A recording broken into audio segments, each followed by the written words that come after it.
Zhongxiu, Vice President for Undergraduate Studies and International Relations at UIBE, joins us tonight to talk more about today's meeting, which focused on how to navigate China's economy in the second half of this year in a very uncertain global environment. Mr. Zhao, again, so it's a very tricky global environment these days, I feel, with major central banks around the world starting to diverge in their policy paths. Here at home, here in China, the country is undergoing a massive rebalancing program. What does China need to do to maintain stable growth in the second half of this year amid all of this uncertainty, you think?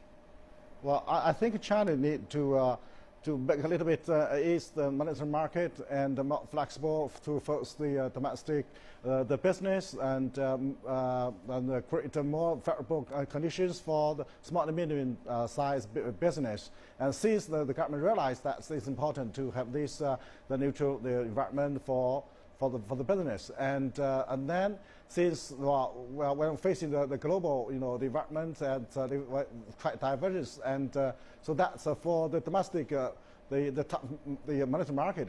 I think it should be a little bit eased, and there is a reform for the interest rate. I think we need to continue to that, so try to match the development of the global environment. All right, so Mr. Zhao, we just heard from Lily that more than half of Chinese provinces are trailing their growth targets so far this year. I feel it's another sign that reliance on fixed asset investments is really not a sustainable way to go. For the provincial and more local governments, where should they focus their capital more on if they start to wean away from fixed asset investments? We just heard from our top story that there needs to be more efficient capital allocation here in China. It's one of the top priorities for the country's decision-making body.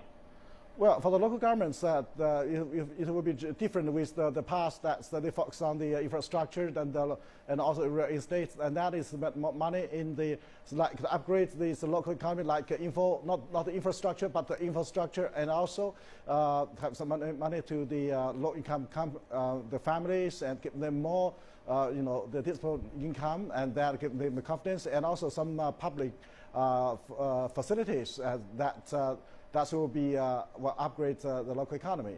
So that's the promote the consumption. That we will change the structure of the investment and consumption. That we gradually will be the structure change. All right, many thanks for those insights, Mr. Zhao. Stay with us.